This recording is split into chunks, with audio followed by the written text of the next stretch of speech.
Hello and welcome to the World Wanderers podcast, your source for travel stories, travel destinations, and travel philosophy. I'm Amanda. I'm Ryan. And we're your hosts. Hello, everyone, and welcome back to another episode of the World Wanderers podcast. We are very excited that you've decided to join us today for this episode of the podcast. And as we've started the last few episodes, we want to start this episode the exact same by just, first of all, wishing you well and hoping that you're staying safe and healthy, because this certainly is a crazy time to be alive. And we are also very grateful that you have decided to tune into today's episode of the show, and we're really excited to share this episode with you.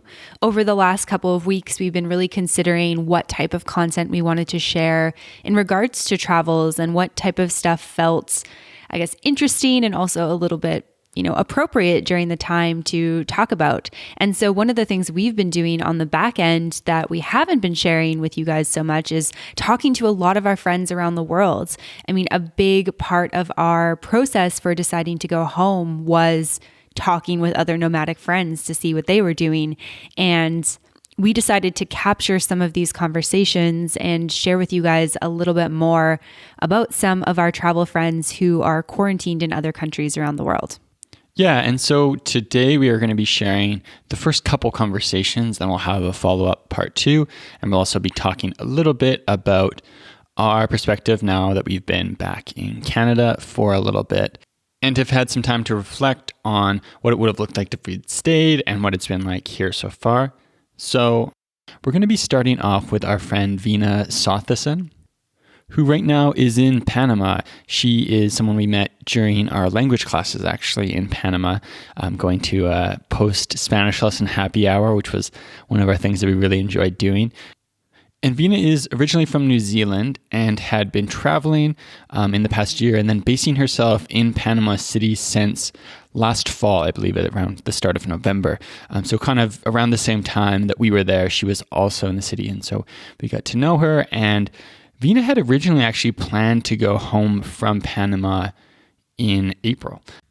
And she had actually decided to extend her time before coronavirus to October. So she changed her flight to the fall of 2020, which I guess ended up kind of working out because her original flight time in April ended up being canceled because the airport was shut down. And so just to paint a picture of what kind of the scene is like in Panama before we chat with Veena, right now there is a mandatory quarantine. So that's a total quarantine on the weekends. No one can go out for other than emergency purposes, so going to the hospital essentially. On weekdays, you have a certain time each day, depending on your gender, where you can go out. So if your ID or passport ends in a 7, you are able to go grocery shopping between 3 and 4. I'm just making that up. I don't know the exact time. But based off the last number of your passport or your ID, you have an hour in which you can go grocery shopping and half an hour in which you can commute to and from the grocery store. And then based off the day, so you have that hour if you're a woman on a Monday, a Wednesday, or a Friday, and if you're a man on a Tuesday or a Thursday. Originally, when they had implemented it, men could also go out on Saturday, but they've since, over the past few weekends, implemented a mandatory total quarantine. And also in Panama, in a somewhat perplexing, I guess, at least to us, move, they've also put in a prohibition on alcohol. So the consumption of sale of alcohol has been banned. I believe they've also banned Uber or in some type of way stopped Uber from operating and limited the amount of taxis that are operating as well. So very strict lockdown measures in Panama, which I think has made it kind of a weird time to be there for sure, especially because most people live in apartments like when we would have been in our apartment. And so we chatted with Veena for a little while about kind of the steps along the way, what she's been thinking, what she's been feeling as this has gone on, and thinking about, being someone in a country who didn't grow up there, doesn't have family there, and whose home is so far away in New Zealand. So we're going to jump in and talk to Veena right now. Veena, welcome to the podcast today. We're super excited to have you here with us. Hello, thank you. It's good to be here. Yeah, we're excited to chat with you. And so you're in Panama City right now, Panama City, Panama. Is that correct? Yes, exactly. Central America.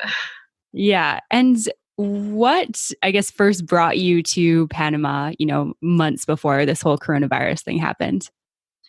Well, I was traveling through Central America about 5 years ago, and 5 years ago when we ended up in Panama City, I really loved the place, so I thought I need to come back, spend a bit more time here, maybe do some more travel in South America, because Panama is a really good hub and a base point to be able to do that from, and also to improve my Spanish. So that was the reason why I came here last October to spend probably, it was initially 6 months, and then I extended it to a year.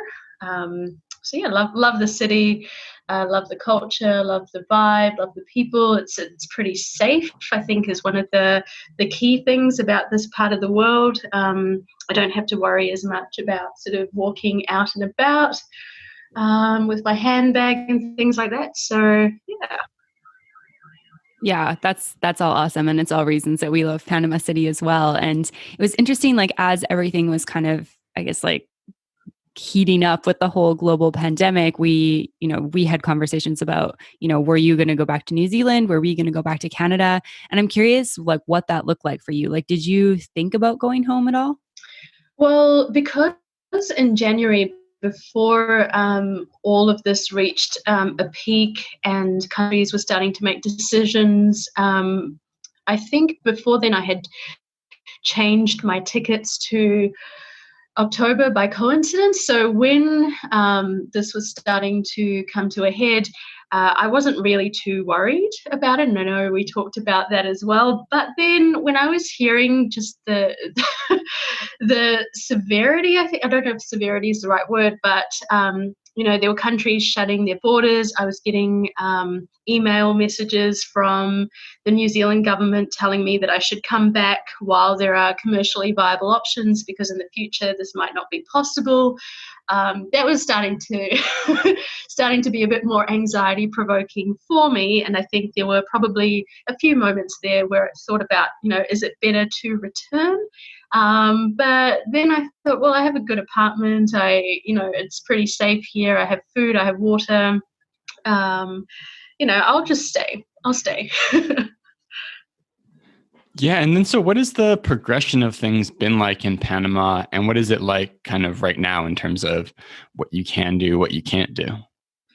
Yeah, so it's been very interesting to observe that in comparison to what I've been hearing has been happening in New Zealand and Australia. They seem to be taking a little bit more of a, I don't know if the word is relaxed, but they seem to be taking things a little bit more slowly or gradually and making decisions maybe a little bit more. I'm not sure if it's based on evidence. I think they're saying, for example, Australia says they're staying ahead of the curve. Whereas here in Panama, what's happened is they shut the airport. So I think they made an announcement that they were going to close the airport. They closed the schools pretty early on. Then they implemented, I think, a lockdown period. So it was like a curfew. You couldn't leave after 9 p.m. In the evening, and after 9 p.m. and then you couldn't leave your house until 5 a.m. And then it got a little bit, like a week later, it was like you couldn't leave from 5 p.m. to 5 a.m. Then after that, they brought in a week after that, I think. So it's been happening weekly. A week after that, they brought in this idea where you use the last digit of your passport to determine which hours you are allocated to leave the house. So then you had 2 hours every day where you could, you have half an hour in transit. So for example, my time was between 5:30 p.m. and 7:30 p.m. And from 5:30 to 6, I could be in transit walking to the supermarket or pharmacy. From 7 to 7:30, I could be walking back. So I have an hour in the supermarket or pharmacy. And then pretty shortly after that, probably a week as well, they kind of they segregated men and women. So this must have been last week. Now women can go out Monday, Wednesday, Friday, and I can go out 5:30 to 7:30 on each of those 3 days. Men can go out Tuesday, Thursday, Saturday, Sunday. Nobody can go out. So it's progressed quite rapidly, actually. So the restrictions have come like one after the other, and it's getting more and more strict. I think with the lockdown, they're also probably very concerned that there are people in certain areas in Panama that are not taking this seriously. So I think the reported cases have continued to increase, the deaths have continued to increase. So I think that's where some of their rationale for these more harsh restrictions are coming in. And I've heard a rumor, I'm not sure if it's true, I've heard a rumor that soon it's only going to be 1 day a week that you're allowed to leave for the 2-hour period. But we're just waiting to see whether this is actually true or not. Yeah. Wow. That's just wild. It's crazy because, a month ago from the time that we're recording this right now, there was not even one case in Panama. And then within the time that the first case happens, I think we were there for like 10 more days before we ended up flying home. And things happened like pretty quickly. Like I remember thinking like, oh, I wish Canada was taking, faster action on this, because Panama immediately, canceled group activities and concerts, and they started closing things quite quickly. Like the last time we saw you, which was the day before we left, we went to go grab coffee, but the coffee shop was takeout only. So we just had to chill outside, which is obviously better for the restaurant, if not a little bit sort of uncomfortable. But it's just insane to think that, we've only been home for like less than 3 weeks, and it's gone from, oh, you can go grab a coffee and like hang out with your friends outside, to you like can't even leave your house other than your specific times. Yeah, exactly. And it's actually interesting because I think the time where we got that coffee and had to sit outside, at that time, when they said that cafes and restaurants, you could only take takeout, there were still some cafes and restaurants allowing people to sit inside. And then a friend and I actually went to one of these places and they said, yeah, you can go and sit outside. So we were sitting there waiting for our food, and I don't know who said something, or maybe the police saw us, but then all of a sudden there were like four, I don't know if they were police or probably police, who came in and they, were having a heated discussion with the the owners, and then not the owners, the staff, to stand up and leave and take our food, sort of take out. So they shut that down pretty quickly. And now even when we're walking the streets during our allocated hours, we have to carry our passports with us. And I've had, multiple times where I've been stopped by police and military in my area, because I think there's a fear about people looting. So there's also military on the street. So they stop, they check your passport, they make sure it's the right digit, that you're, walking in your allocated time. So it's a little bit, I don't know what the word is. It's more on the extreme kind of side, I think, the restrictions. And you're right, they have come about very quickly and have just been imposed like one after the other. And obviously, so as someone who's in a country that you're not from, that has now closed down its only international airport, that's on a lockdown, how do you feel? Like, is it kind of like anxiety inducing being there? How are you kind of feeling overall? It's been probably maybe a day by day or a week by week situation.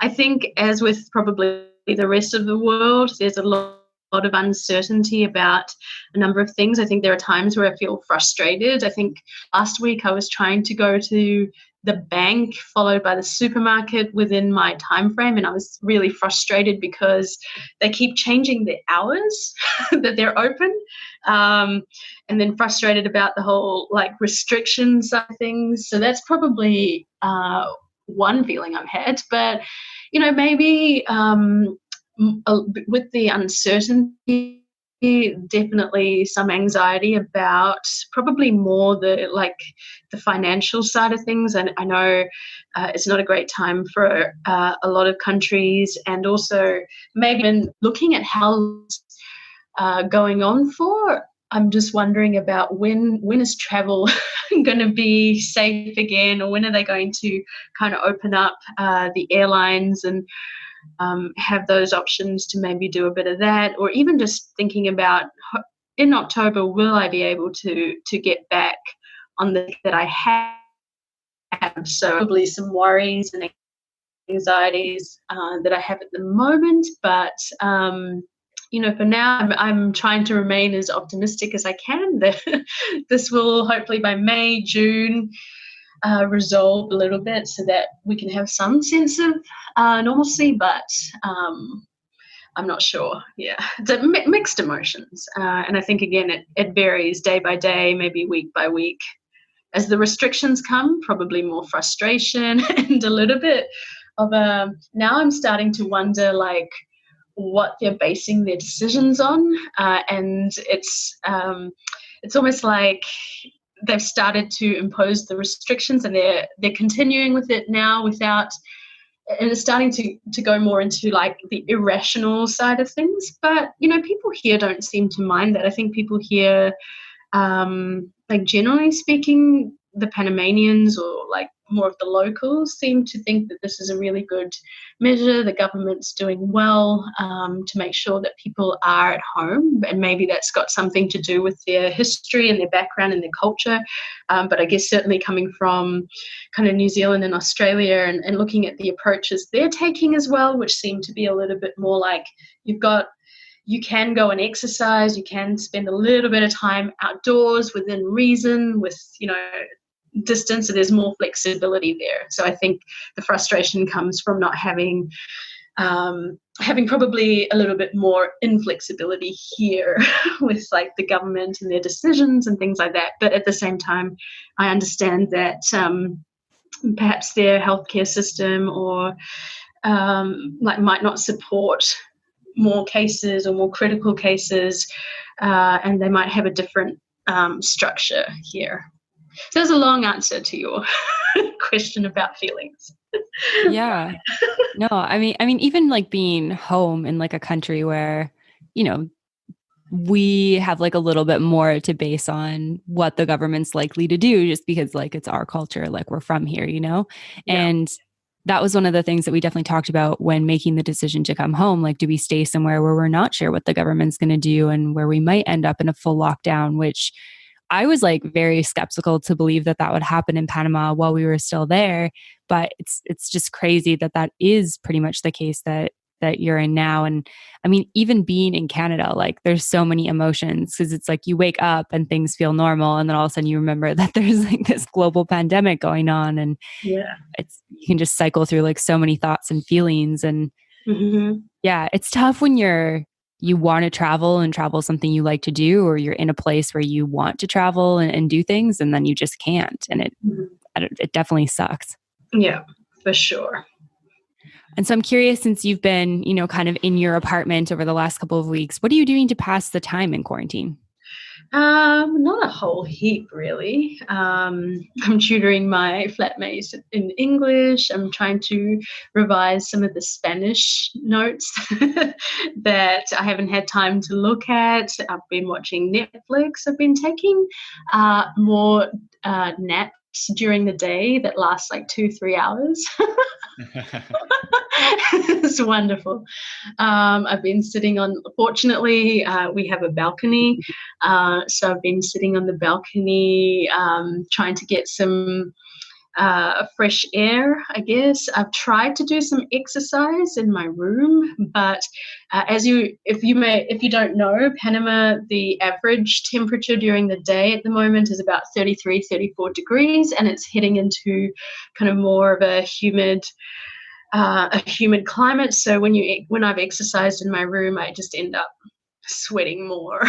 And I'm like, I can't be bothered. So that's fair. It's like exercising in a sauna, pretty much. Yeah, as we were sitting here earlier, I looked at what like the feels like temperature. And it said 39 degrees with humidity, which is exactly crazy. So Exactly. So the balcony is probably the best place to be. I mean, I've seen my next door neighbors doing weights on their balcony. So if I had weights, I would do that. um, but yeah, just bits and pieces. Nothing like, nothing like hugely significant, I guess.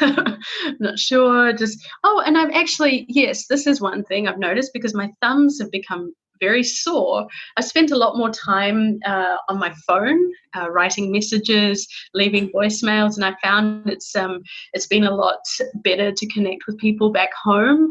So with friends and things like that, leaving like long voice messages on WhatsApp. It's a good opportunity to catch up and hear those kinds of things. So yes, I probably doubled the amount of time I spend on social media, reading articles, messaging people, talking to people, that kind of thing.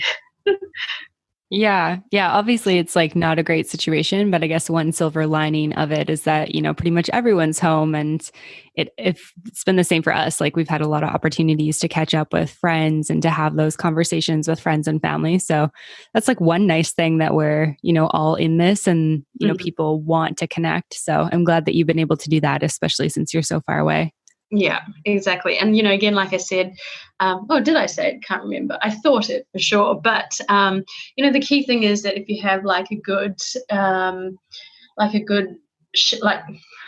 what do you call it? Like the basic needs, basically like good shelter, like a good apartment, you've got water, you've got internet, you've got food. Like I'm not going to starve to death. Maybe my food option choices, my choices for eating might be different. But I think if you've got those things, like that's the main thing. And having internet, that's also great to help with like the connection so that you don't feel like you're isolated kind of during this.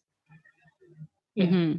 Thank you so much for taking the time to chat with us today, Vina. It's been awesome to catch up with you and just to hear how things are in Panama. And we hope that you stay safe and healthy there.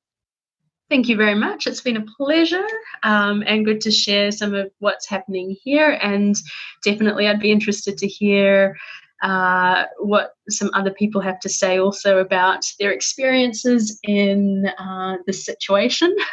But yes, thank you very much for having me on your podcast. Absolutely. Thank you. All right. So it was great catching up with Vina and hearing about how things are going and hearing that she's been able to stay safe and stay positive in Panama. And it was interesting for us, I think, to chat with her and to think more about our situation, because just over a month ago was when we decided that we wanted to come back to Canada, and we changed our flights and we got ready to go and we flew home on March 16th.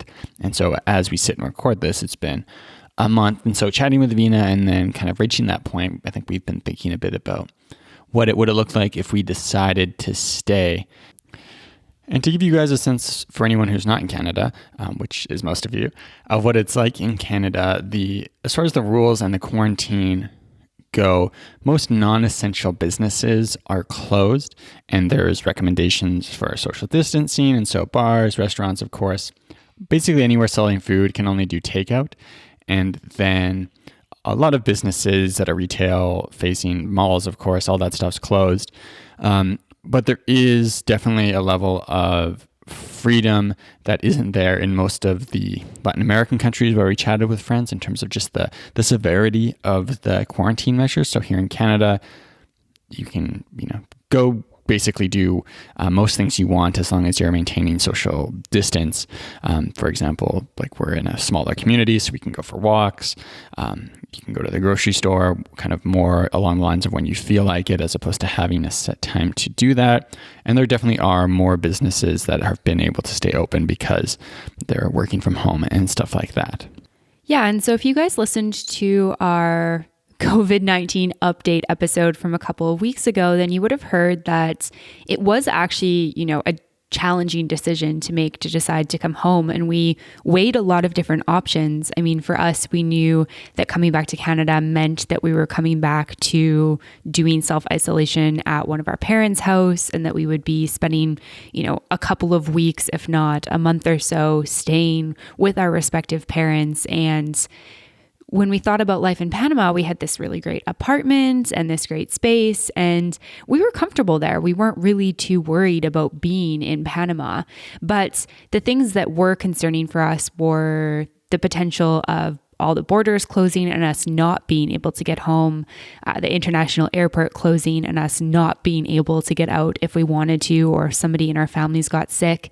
And then also this idea of potentially being not able to leave our apartments. And we weren't sure if that's what the situation was going to get like. And so we just had to make the best decision that we could for us in that moment. And we ended up, as you guys know, deciding to come back to Canada. And now, seeing the direction that Panama's gone in, we feel really grateful and really lucky that we were able to come home. And I think that we feel really confident in the fact that we would have been safe and healthy and doing fine if we were in Panama. But just thinking about the difference in terms of how life is, we feel really happy that we did decide to come home, even though we miss Panama and our little space there a ton. So it's just a crazy time to be a human, to be alive, but it's also a crazy time to be a traveler, because you just kind of have to make the best decision for you. And like you've heard with Vina, for her, traveling across the world, changing a really expensive flight,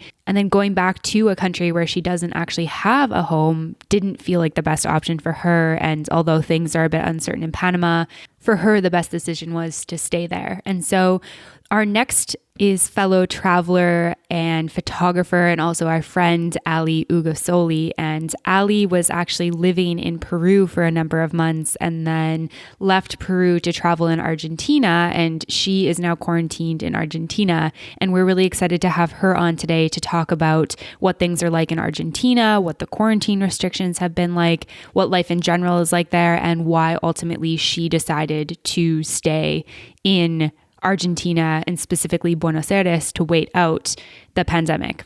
But before we hear from Ali, we're just going to take a quick little break. All right, friends, we are back from our break, and here is Ali.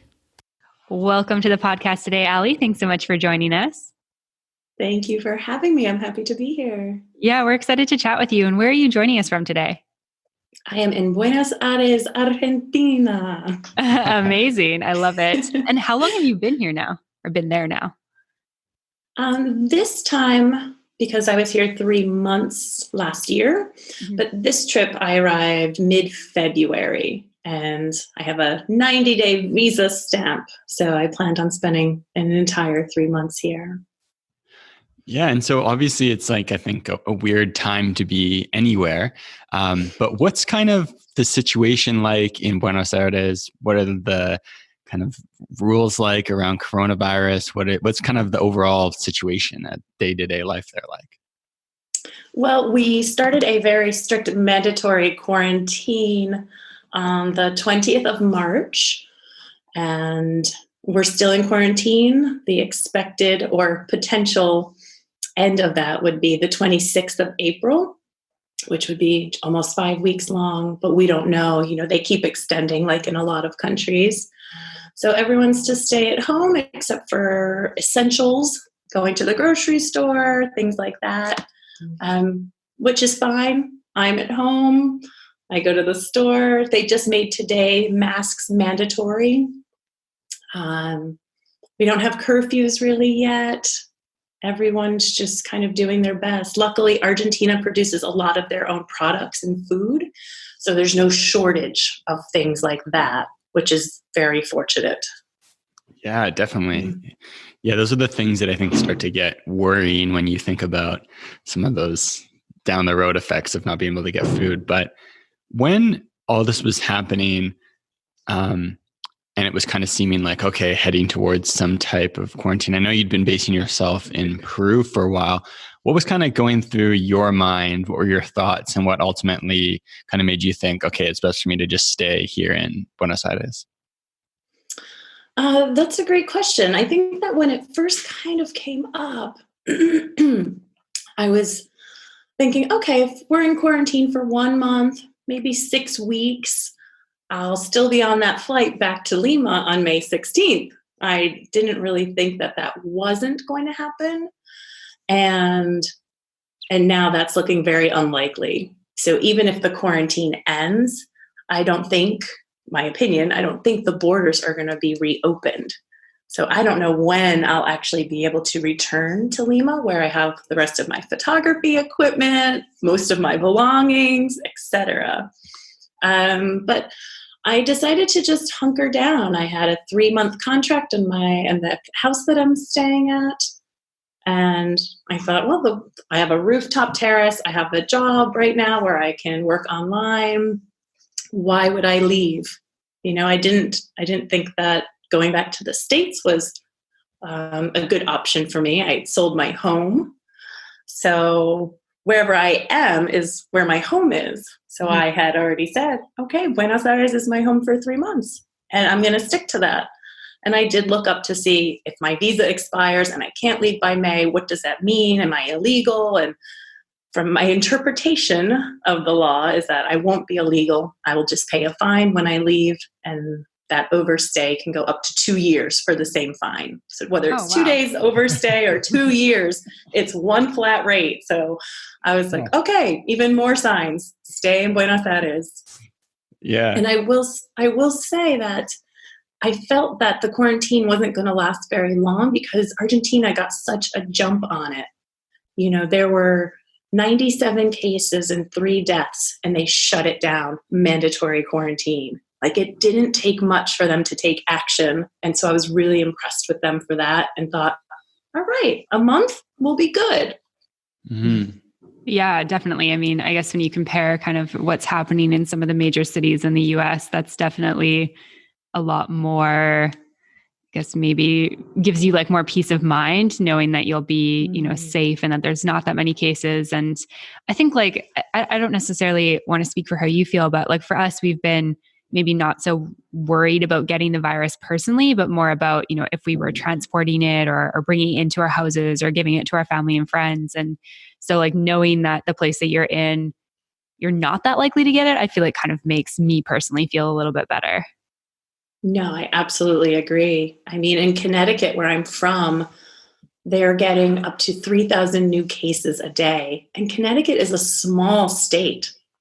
I think there's 3.5, 4 million people in the entire state. And they've, the past 4 days, gotten 3,000 new cases each day. Wow. And I'm glad that I'm not there. I mean, of course, I have that fear and that concern for all of my loved ones back home. Mm-hmm. But I feel good in my decision to stay here and not hop on a flight and go home like a lot of people did. A lot of travelers. Yeah, you guys actually, you were in Panama and you said you decided to head home early, right? Did you cut your trip short? Yeah. So we had originally had a plan to come back to Canada for a little bit at the end of April. And so we were kind of looking at it at the start of March and being like, this was kind of as a few countries started to implement their travel restrictions and thinking like, it honestly seems like we either go home now or we have to wait this out for who knows how long here. But if we want to go back at the end of April, we can't really wait. Like, it seems like you either go now or you don't go. And so, yeah, we decided to go. And so we've been back now almost a month of living in parental housing, which is always great as a 30-year-old. Hey, I see those beautiful walks you guys take every day. Yeah, we really that's are. Your sanity, right? Yeah, we really are blessed to be, like, both of our parents live in places where it's not like they're not in cities. And so here there's a nice walking trail and you're down by a lake and you can go walking and see maybe like 2 people and a dog. Versus, like in Panama in our apartment, really nice apartment, but there's no balcony. And so our outdoor activity would have been like sticking our head out of our window. That's not a way to live. Yeah, No, that's hard. It's really hard. Yeah. And so something I think we've been thinking and talking about lots and chatting with some of our nomad friends about is that like this is like a really weird time, I think, to be a nomad because we've gotten used to this kind of progression of our lives as nomads kind of getting better and better and easier, and countries are getting more and more open. And now it's, regardless of the global pandemic, all these countries have travel restrictions, more borders. You're thinking about having an apartment in a country you can't even go back to. Has all of this kind of made you think about being more stable? Has it changed any of the ways you think about your life as a nomad? That's a great question. And I'd have to say no. I think that this will change travel forever, I think, or for the unforeseeable future.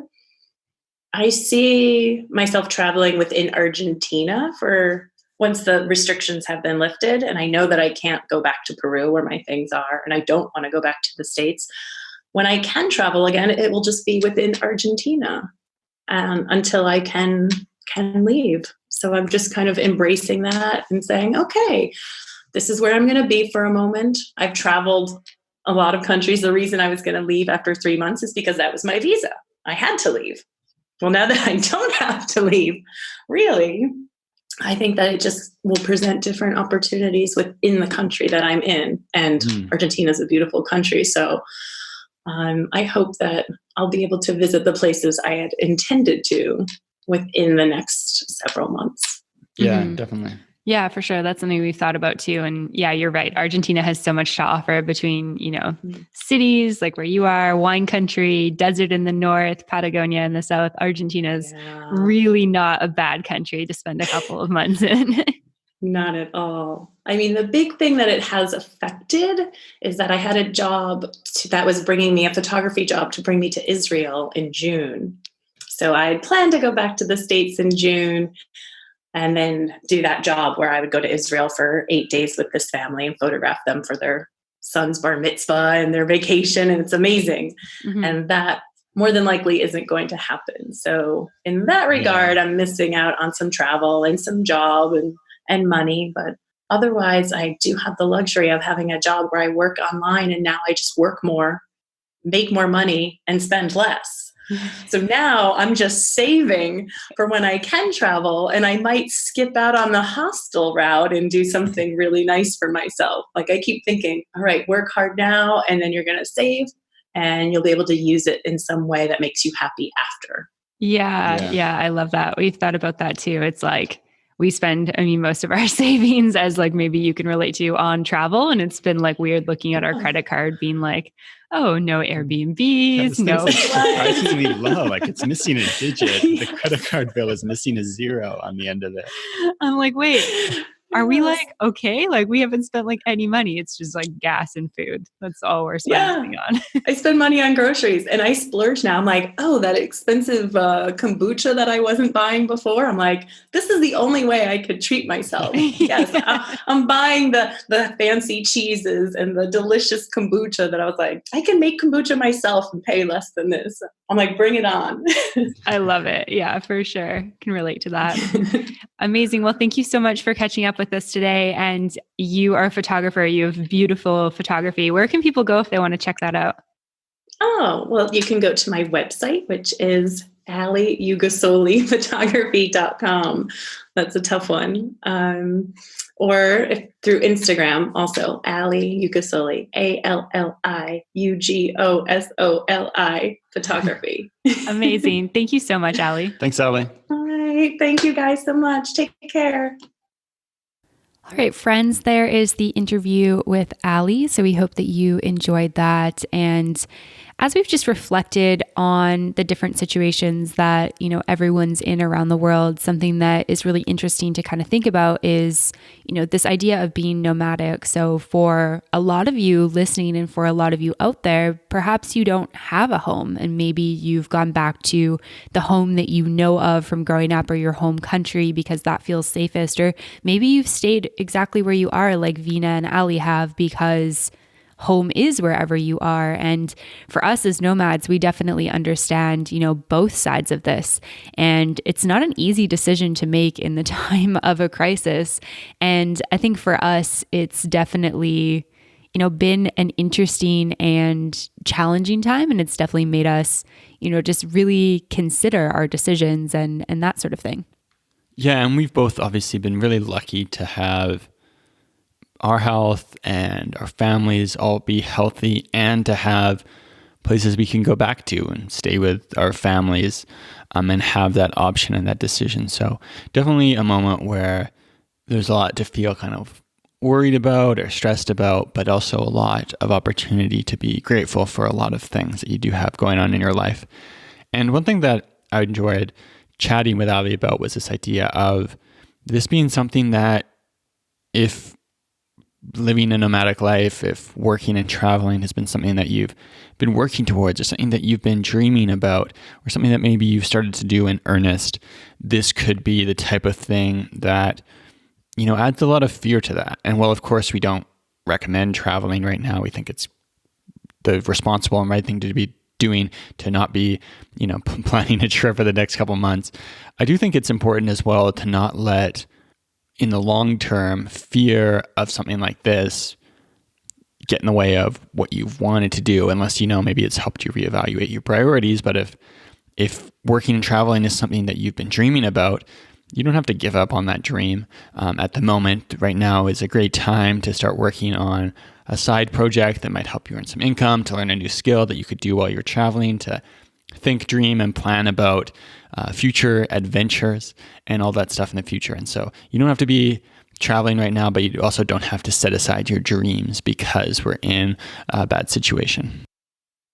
Yeah, absolutely. Or if you're feeling stressed or anxious because of the pandemic, it might be a great time to catch up on some Netflix or some books you wanted to be reading or something like that. So we hope that you guys have enjoyed this episode of the show. We've hoped that we've been able to provide, close to an hour worth of entertainment for everyone out there during this crazy, crazy time, and just give you some insight into what some other places around the world are like right now, and just how some of the travelers that we know in our life are feeling.